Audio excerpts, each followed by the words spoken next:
Mata TV YouTube Indonesia dengan bangga mempersembahkan sebuah storytelling kekinian abad ini diangkat dari karya besar S.H. Mintarja yang sangat populer di masanya, berlatar belakang kisah tanah Jawa masa lampau, tepatnya di penghujung kejayaan kerajaan tanah Jawa dengan judul Api di Bukit Menoreh.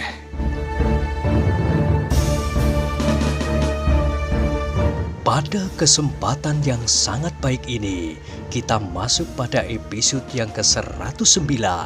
Selamat menikmati. Pada episode sebelumnya telah diceritakan, Agung Sedayu tidak menjawab lagi ketika kemudian Suto Wijoyo berjalan kembali ke gardu di ujung desa. Kedua anak muda murid Kitanu Metir itu mengikutinya di belakang. "Apakah kita akan berkuda atau berjalan kaki?" bertanya Suwandaru. "Mana yang lebih baik?" Suto Wijoyo minta pertimbangan. Mereka terdiam sejenak, menilik jarak yang harus mereka tempuh.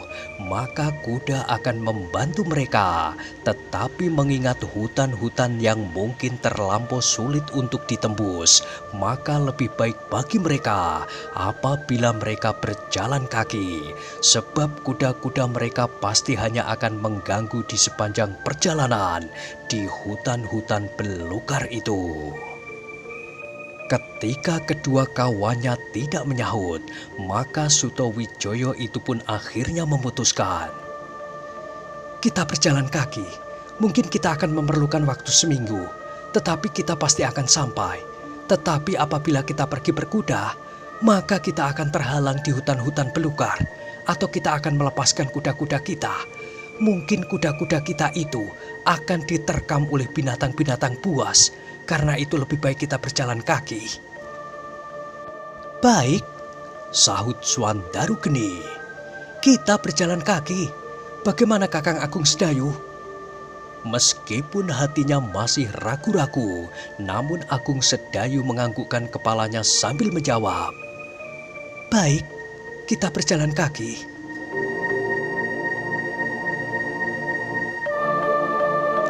"Nah, kita berangkat sekarang. Kita akan masuk ke hutan di hadapan desa benda ini dan menyeberanginya. Kita harus keluar dari hutan itu sebelum senja." "Tidak mungkin," potong Agung Sedayu. "Lihat, matahari telah terguling ke barat. Meskipun hutan itu tidak begitu lebat, tetapi hutan itu cukup luas." "Ah, persetan," gumam Suto Wijoyo kemudian. "Apakah kita akan menembus hutan itu senja nanti? Atau apakah kita akan berjalan di malam hari? Kita tidak usah meributkannya. Marilah kita pergi." "Ingat Tuan, kita sebaiknya memberitahukan kepergian ini kepada para penjaga, supaya Ki Gede Pemanahan, Ki Demang Sangkal Putung, dan Kakang Untara mendapat gambaran. Beberapa hari kita akan kembali," berkata Agung Sedayu kemudian. Suto Wijoyo berpikir sejenak, kemudian ia pun mengangguk-anggukkan kepalanya. "Baik," katanya, "aku akan berkata kepada pemimpin pengawal." Suto Wijoyo itu pun kemudian pergi ke gardu penjaga. Kepada seorang prajurit Suto Wijoyo bertanya, "Siapa pemimpin pengawal di sini?" "Kakang Sendawa, Tuan," sahut penjaga itu. "Ia berada di rumah sebelah. Rumah itu dipakai sementara untuk memimpin pengawalan desa ini." Suto Wijoyo mengangguk-angguk, namun tiba-tiba ia berkata, "Katakan kepadanya, aku akan pergi ke Alas Mentaok." "Hei!" Prajurit itu terkejut sehingga matanya terbeliak. Tetapi Suto Wijoyo pun menjadi heran pula melihat prajurit itu memandangnya dengan pandangan yang aneh, sehingga terloncat pertanyaan dari bibirnya.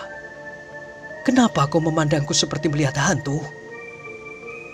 Tuan," bertanya prajurit itu. Apakah aku tidak salah dengar? Apakah benar Tuan akan pergi ke alas Mentaok? Iya, kenapa? Jawab Suto Wijoyo. Alas Mentaok itu terletak di sebelah barat hutan Tambak Boyo, Tuan. Iya, aku sudah tahu. Aku akan berjalan terus ke barat. Aku akan melewati Prambanan, Candi Sari, Cupu Watu dan hutan Tambak Boyo. Kenapa? Perjalanan yang tidak masuk dalam akalku, Tuan. Tuan hanya bertiga. Kenapa tidak masuk dalam akalmu? Jarak itu dapat kau ketahui. Apakah kau pernah pergi ke sana? Belum, Tuan. Tetapi sebagai seorang prajurit, aku pernah mendapat tugas ke Prambanan. Kakak Adi Sedayu itu pun pernah pula mendapat tugas di Prambanan. Kau dapat juga sampai ke Prambanan. Mengapa kau heran mendengar rencana perjalanan ini? Bukankah sesudah Prambanan, jarak ke alas Mentaok itu tidak lagi begitu jauh? Justru daerah itu adalah daerah yang berbahaya, Tuan. Mungkin Tuan akan berjumpa dengan penyamun-penyamun yang sakti. Dan aku pergi ke Prambanan bersama dengan rombongan prajurit dalam jumlah yang cukup. Karena itu, maka aku tidak khawatir menjumpai bahaya-bahaya yang serupa. Tetapi apakah Tuan hanya akan bertiga saja? Suto Wijoyo tertawa, ditepuknya bahu prajurit itu sambil berkata, katakan kepada Sendawa, aku pergi ke alas Mentaok. Apakah Tuan tidak akan menjumpainya sendiri? Mungkin Kakang Sendawa dapat menceritakan serba sedikit tentang hutan itu. Mungkin Kakang Sendawa pernah mendapat tugas mengunjungi daerah-daerah terpencil di seberang hutan Mentaok beberapa waktu yang lampau atas nama kekuasaan Pajang yang menerima limpahan kekuasaan Demak pada waktu itu. Daerah-daerah yang pernah dikunjungi adalah daerah-daerah Mangir dan Lipuro. Suto Wijoyo menggelengkan kepalanya. Tidak, Sendawa pasti hanya akan menakut-nakuti aku. Katakan saja, aku pergi bertiga dengan berjalan kaki. Mungkin kami akan melintasi hutan-hutan bebondotan yang sukar sekali dilalui seekor kuda. Iya, Tuan benar. Kuda-kuda itu hampir tak berarti di hutan-hutan yang lebat. Sudahlah, berkata Suto Wijoyo. Aku akan pergi. Tetapi Tuan, bertanya prajurit itu, Tuan tidak membawa bekal apapun di perjalanan. Bagaimana Tuan akan mendapatkan makanan? Apakah Tuan mempunyai beberapa orang yang telah Tuan kenal di sepanjang jalan? Suto Wijoyo tertegun sejenak. Dipandanginya wajah-wajah Agung Sedayu dan Suandaru Geni. Tetapi kedua anak muda itu pun agaknya tidak tahu bagaimana mendapatkan bekal di perjalanan. Sudah tentu mereka tidak dapat mencari bekal di desa benda yang kosong itu. Yang ada hanyalah orang-orang Jipang dan para prajurit yang sedang bertugas. Mereka sama sekali tidak mempunyai persediaan makanan dari sangkal putung. Tiba-tiba Suto Wijoyo itu bertanya, apakah di antara kalian ada yang membawa busur dan anak panah? Prajurit itu terdiam sejenak. Ada, desak Suto Wijoyo. Prajurit itu mencoba melihat beberapa orang kawan-kawannya yang mendengarkan percakapan itu dengan mulut ternganga. Tiba-tiba Suto Wijoyo melihat beberapa buah busur di sudut gardu. Tanpa bertanya kepada siapapun ia meloncat dan mengambil 3 daripadanya. Hei, Agung Sedayu dan Suandaru, apakah kalian dapat memanah? Yang menjawab adalah Suandaru Geni. Kakang Agung Sedayu adalah pemanah terbaik dari seluruh penghuni Sangkal Putung, termasuk para prajurit Pajang. Bagus. Suto Wijoyo menjadi gembira. Diraihnya beberapa endong anak panah sambil berkata, aku pinjam busur-busur ini. Para prajurit yang berada di dalam gardu itu seolah-olah terpaku beku di tempatnya.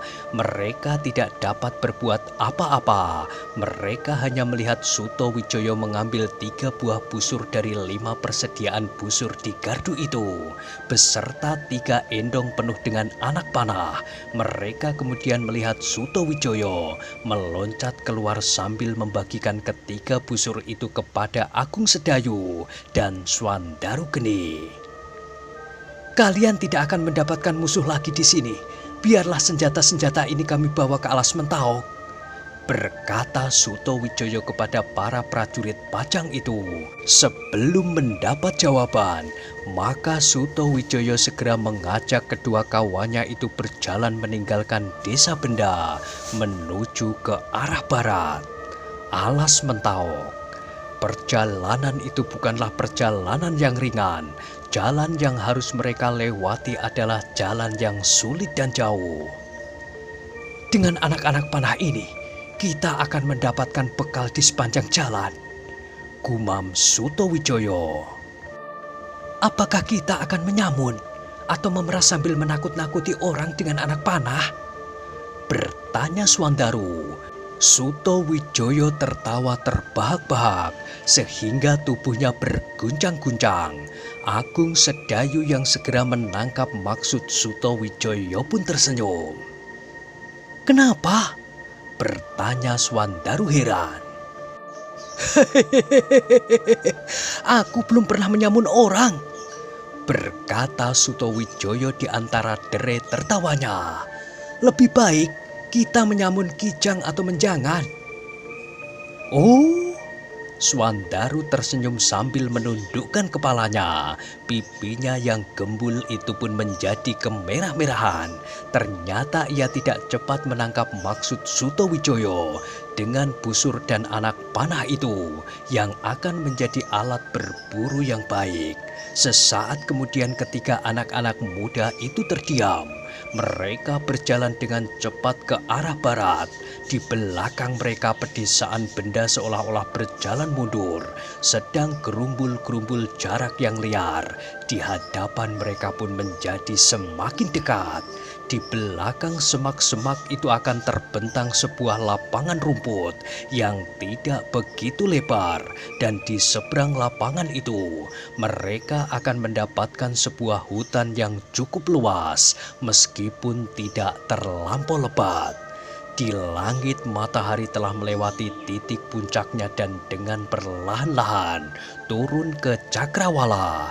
Namun panasnya masih terasa seakan-akan membakar kulit.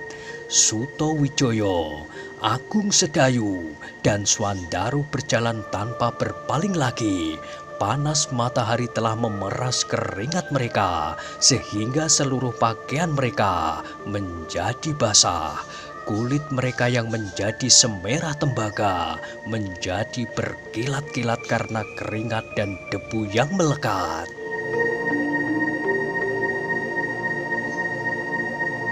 Para prajurit di Benda itu pun kemudian menjadi gempar.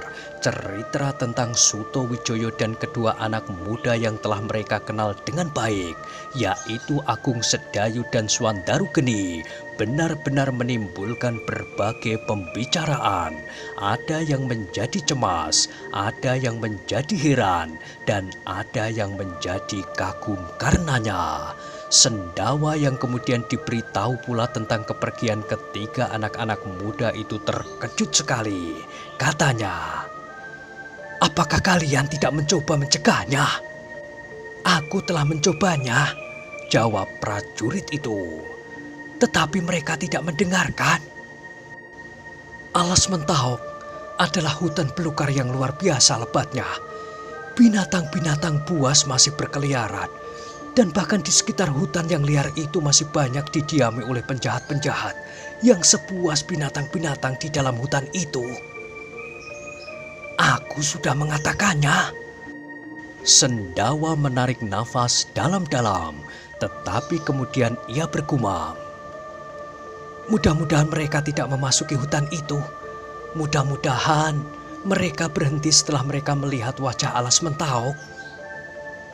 Tetapi Berkata prajurit itu, bukankah menyeberangi hutan Tambak Boyo itu pun cukup berbahaya? Mungkin mereka akan mendapat beberapa orang kawan. Mudah-mudahan mereka menyeberang bersama-sama dengan rombongan-rombongan yang sering melewati hutan itu pula, bersama-sama dengan beberapa orang pengawal. Dengan demikian, mereka akan terhindar dari banyak kesulitan. Mudah-mudahan, desis prajurit itu.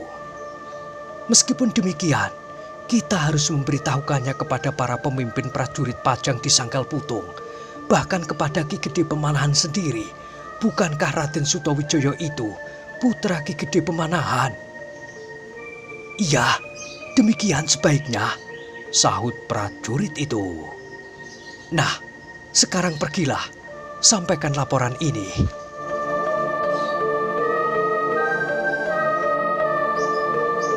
Belum lagi prajurit itu pergi, mereka terkejut melihat seseorang memasuki rumah pimpinan itu. Ternyata orang itu adalah dukun tua yang selama ini tidak menampakkan diri. Orang itu adalah Ki Tanu Metir. Dengan nada tinggi ia bertanya sambil tersenyum. Aku dengar ada di antara kalian yang akan pergi ke Alas Mentaok. Tidak, Kiai, sahut Sendawa. Yang pergi ke Alas Mentaok adalah putra Ki Gede Pemanahan, Raden Sutawijoyo. Ki Tanu Metir mengerutkan keningnya, kemudian kembali ia bertanya. Sendiri? Tidak, jawab Sendawa pula. Bersama dengan dua kawannya, Agung Sedayu dan Swandaru Geni. Ki Tanu Metir itu pun terkejut. Wajahnya yang tua itu menjadi semakin berkerut-merut. Apakah kepentingan mereka dengan Alas Mentaok itu? Kami tidak tahu, Kiai, sahut Sendawa. Seorang prajurit telah mencoba mencegah mereka dengan memberikan gambaran-gambaran tentang perjalanan yang berbahaya itu. Tetapi mereka bertiga sama sekali tidak takut. Ki Tanu Metir mengangguk-anggukkan kepalanya, gumamnya. Tentu tidak. Putra Ki Gede Pemanahan yang telah berhasil membinasakan Haryo Penangsang itu tidak akan mengenal takut terhadap apapun. Tetapi perjalanan itu sangat berbahaya. Iya, kembali dukun tua itu bergumam seolah-olah untuk dirinya sendiri. Perjalanan yang berbahaya. Kami akan memberitahukannya kepada Ki Gede Pemanahan, Kiai. Bukankah sebaiknya demikian? Bagus, sahut Ki Tanu Metir. Beritahukan kepada Ki Gede Pemanahan apakah mereka belum lama berangkat dan apakah mereka berkuda. Belum terlampau lama mereka tidak berkuda. Apakah dengan berkuda, anak-anak itu akan dapat dicapai sebelum mereka masuk ke dalam hutan? Sendawa mengerutkan keningnya. Dicobanya menghitung waktu yang sudah dipergunakan oleh Sutawijoyo. Namun kemudian ia mengambil kesimpulan. Mungkin mereka telah memasuki hutan itu, Kiai. Mereka sudah meninggalkan padukuhan ini sesaat setelah pasukan Pajang kembali ke induk Kademangan Sangkal Putung. Tetapi agaknya para prajurit lebih senang memperbincangkannya lebih dahulu, baru memberitahukannya kepadaku.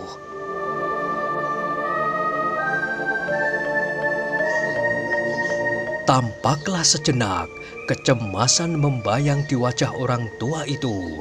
Namun hanya sejenak, kemudian kembali ia tersenyum. Bagus. Secepatnya kalian beritahukan kepada Ki Gede Pemanahan. Anak-anak itu hanya berjalan kaki saja, bukan? Baik, Kiai, sahut Sendawa. Kemudian kepada prajurit yang memberitahukannya, Sendawa berkata, laporkan kepada Ki Gede Pemanahan atau kepada Ki Untara atau Ki Widura. Baik, Jawab prajurit itu sambil menganggukkan kepalanya, kemudian menghilang di belakang pintu rumah itu.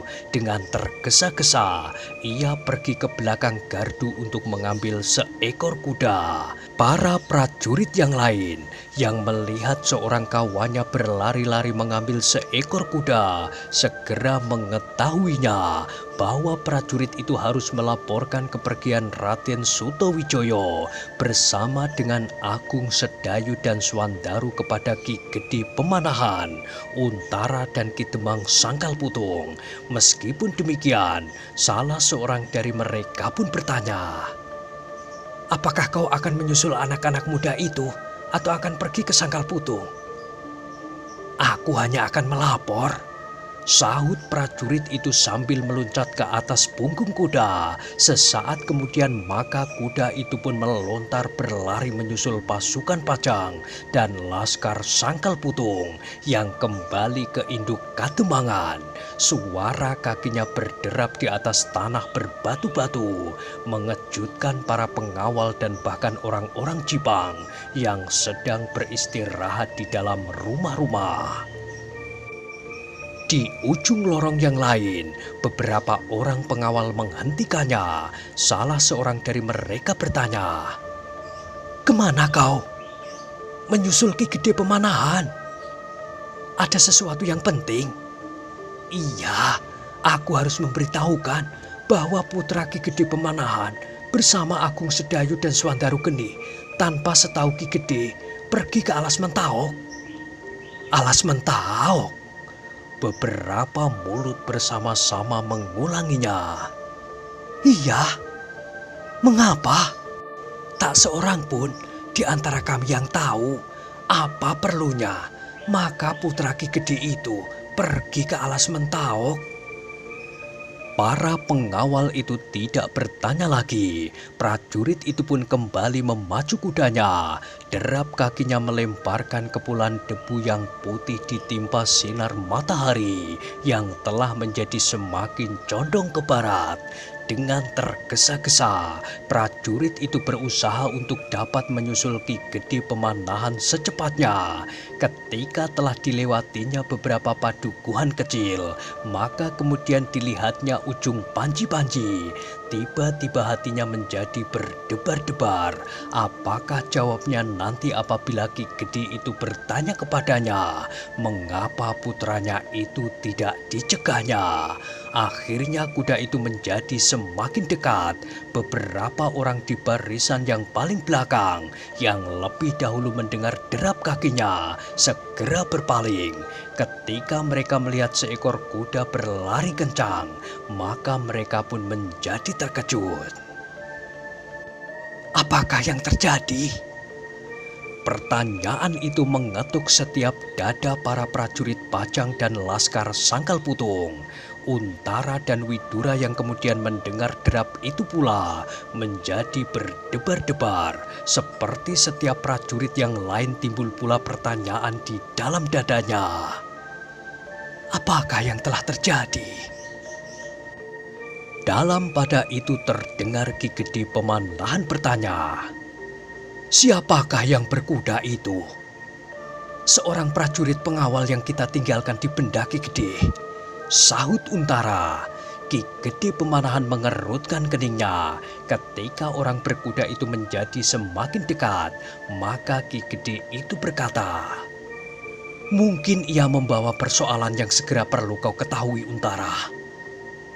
"Iya Ki Gede," sahut Untara yang kemudian melambaikan tangannya memanggil prajurit itu. Kuda itu pun kemudian berlari mendahului barisan yang menjelucur di sepanjang jalan. Beberapa langkah dari Untara, prajurit itu segera meloncat turun. "Apakah ada sesuatu yang penting?" bertanya Untara. "Penting bagi Ki Gede Pemanahan," sahut prajurit itu. Ki Gede yang mendengar jawaban itu segera bertanya, "Penting bagiku, apakah itu?" Prajurit itu menjadi ragu-ragu sejenak. Baru ketika Untara menyuruhnya mengatakan, ia berkata, "Ki Gede, putra Ki Gede bersama Adi Agung Sedayu dan Adi Swandaru telah pergi meninggalkan benda ke arah barat. Menurut keterangannya, mereka bertiga akan pergi ke alas Mentaok. Bukan main terkejut Ki Gede Pemanahan, Untara, Widura dan orang-orang lain yang mendengarnya, sehingga sejenak justru mereka terdiam. Barisan yang panjang itu pun kemudian berhenti dengan sendirinya. Mereka yang tidak mendengar laporan itu bertanya-tanya di dalam hati. Tetapi berita itu pun kemudian menjalar dari mulut ke mulut, dari ujung terdepan merambat sampai ke ujung belakang. Hampir semua orang menggeleng-gelengkan kepala mereka. Bukan main, gumam salah seorang prajurit. Mereka adalah anak-anak muda yang berani, sahut yang lain. Tetapi apakah kepentingan mereka? Untara dan Widura pun berdiri terpaku. Mereka sejenak saling berpandangan, namun tak sepatah kata pun yang mereka katakan. Sesaat kemudian terdengar Ki Gede Pemanahan bertanya, apakah mereka sudah lama pergi dan apakah mereka berkuda? Tidak Ki Gede, mereka berjalan kaki. Mereka berangkat sejenak setelah pasukan ini meninggalkan desa Benda. Kenapa baru sekarang kau memberitahukan? Bertanya Ki Gede. Prajurit itu terdiam. Ia tidak tahu bagaimana ia akan menjawab. Tetapi semuanya sudah terlanjur. Sejenak mereka saling berdiam diri. Ki Demang Sangkal Putung yang mendengar berita itu pun segera pergi ke ujung barisan. Namun ketika dilihatnya Untara, Widura dan beberapa orang yang lain terpaku diam, maka Ki Demang Sangkal Putung pun tidak bertanya apa-apa lagi. Ki Gede Pemanahan kemudian menarik nafas dalam-dalam. Anak itu memang nakal. Tetapi kata-katanya tidak dilanjutkannya. Ki Gede itu mencoba membayangkan perjalanan yang akan dilalui oleh putranya beserta Agung Sedayu dan Swandaru Geni. Ki Gede Pemanahan meskipun hanya sekilas telah melihat bagaimana Agung Sedayu dan Swandaru menggerakkan pedangnya. Perjalanan ke alas Mentaok bukanlah perjalanan yang menyenangkan, seperti sebuah tamasya. Yang dihadapi di dalam perjalanan itu adalah alam yang keras dan mungkin juga para penjahat. Tetapi Ki Gede Pemanahan tidak sempat memberi pesan apapun kepada putranya yang nakal itu. Sebagai seorang senopati perang, Panglima Wiratamtama, maka Ki Gede Pemanahan pun pernah mengunjungi daerah-daerah di seberang hutan Mentaok. Karena itu maka Ki Gede dapat membayangkan apakah yang akan ditemui putranya di sepanjang jalan. Ki Gede Pemanahan itu pun kini berdiri dalam kebimbangan. Perasaannya menjadi sangat berat untuk membiarkan putranya dengan dua anak-anak muda itu tanpa berbuat sesuatu. Tetapi ia tidak melihat seorang pun yang dapat diperintahkannya untuk menyusul mereka. Untara atau Widura bukanlah seorang yang akan dapat melindungi Sutowijoyo. Sebab menurut penilaian Ki Gede Pemanahan, Untara tidak lebih cakap berolah pedang dan tombak daripada Sutowijoyo sendiri. Tetapi Ki Gede Pemanahan sendiri sudah tentu tidak akan dapat meninggalkan Pajang terlampau lama untuk menyusul putranya. Belum pasti putranya itu segera dapat diketemukan. Apabila anak-anak muda itu sudah masuk ke dalam hutan, maka mencari seseorang di dalam hutan adalah sama sulitnya dengan mencarinya di dalam kota yang ramai. Bahkan mungkin di dalam kota masih sempat bertanya-tanya siapakah di antara orang-orang kota yang pernah melihat orang yang ciri-cirinya dapat dikenal. Tetapi di dalam hutan, pepohonan justru menjadi tempat-tempat bersembunyi yang sangat baik. Ki Gede Pemanahan seolah-olah berdiri di persimpangan jalan antara kekhawatirannya tentang anaknya dan kewajibannya sebagai seorang panglima Wiratamtama. Saat ini Pajang masih sedang dalam pergolakan. Pajang masih mendapat penilaian daripada para adipati di sepanjang pantai dan adipati di wilayah Demak lainnya bagian timur. Apakah Pajang akan mampu berdiri tegak menggantikan Demak? Karena itu maka Panglima Wiratamtama selalu harus berada di tempatnya. Dalam kebingungan itu Ki Gede Pemanahan berkata, "Marilah kita teruskan perjalanan ini. Biarlah kita pertimbangkan sesudah kita sampai di induk Kademangan Sangkal Putung." "Marilah Ki Gede," sahut Untara yang kemudian kepada prajurit yang membawa berita tentang kepergian Sutowijoyo. Untara berkata, "Kembalilah ke tempatmu."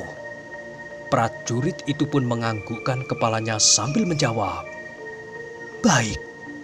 Ketika Ki Gede Pemanahan kemudian berjalan kembali diikuti oleh seluruh barisan, maka prajurit itu pun kembali ke benda untuk meneruskan tugasnya. Di sepanjang jalan Ki Gede Pemanahan hampir tidak berkata sepatah kata pun. Hatinya menjadi risau dan gelisah. Kedatangannya di Sangkal Putung ternyata menjadikannya bingung. Setelah beberapa kali ia menemui kekecewaan, tetapi di sepanjang jalan itu pula ia menemukan keputusan. Sebagai seorang panglima, maka ia tidak dapat meninggalkan tugasnya. Ia harus segera kembali ke Pajang sesuai dengan rencana yang telah dibuatnya. Ia akan mengatakan apa yang terjadi sebenarnya dengan putranya Sutowijoyo yang bergelar Mas Ngabei Loreng Pasar. Karena Sutowijoyo itu telah diambil putra oleh Adipati Pajang, maka sudah tentu Adipati Pajang akan menanyakannya. Baru apabila ia mendapat perintah untuk mencari putranya, ia akan berangkat dengan menanggalkan baju kebesarannya sebagai seorang panglima, sementara ia pergi. Karena itu maka ketika mereka telah sampai di Sangkal Putung, Ki Gede Pemanahan segera memberitahukan kepada Untara dan Widura bahwa ia tidak akan merubah rencananya. Dengan demikian, maka segera setelah mereka beristirahat di Banjar Desa Sangkal Putung, Ki Gede Pemanahan memanggil Untara, Widura, dan para perwira yang dibawanya dari Pajang. "Kita besok harus kembali membawa orang-orang Jipang itu sesuai dengan rencana," berkata Ki Gede Pemanahan kepada para pengawalnya. "Ya Ki Gede," sahut salah seorang dari mereka.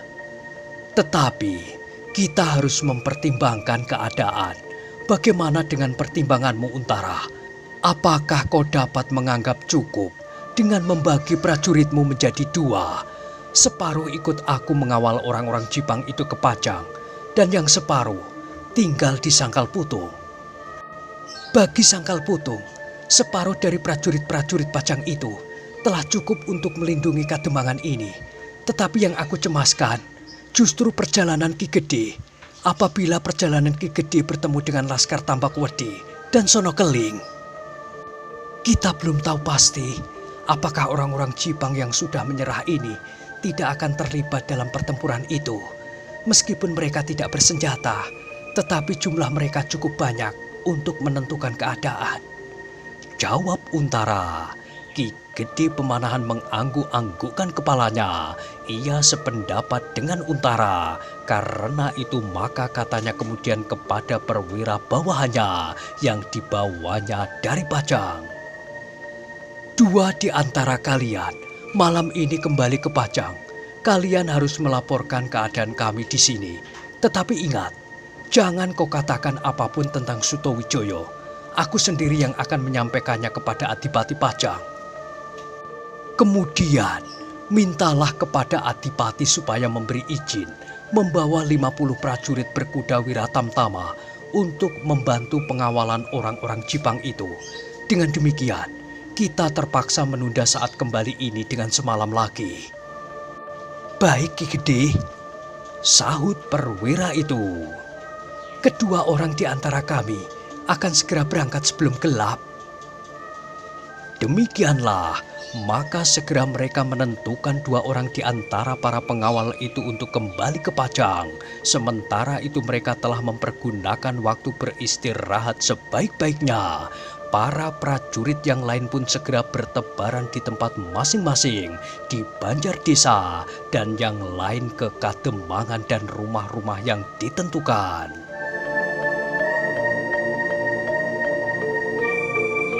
Sementara itu Sutowijoyo, Agung Sedayu dan Swandaru Geni berjalan secepat-cepatnya menuju ke hutan yang semakin dekat di hadapan mereka.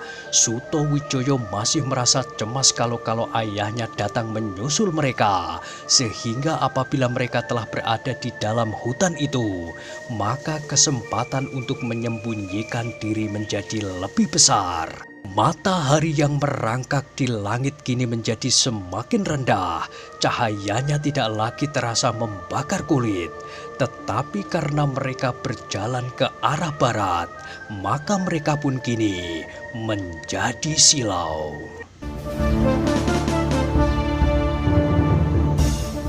Nah, bagaimanakah kisah selanjutnya? Silahkan ikuti terus kisah Api di Bukit Menoreh pada episode berikutnya. Sampai jumpa.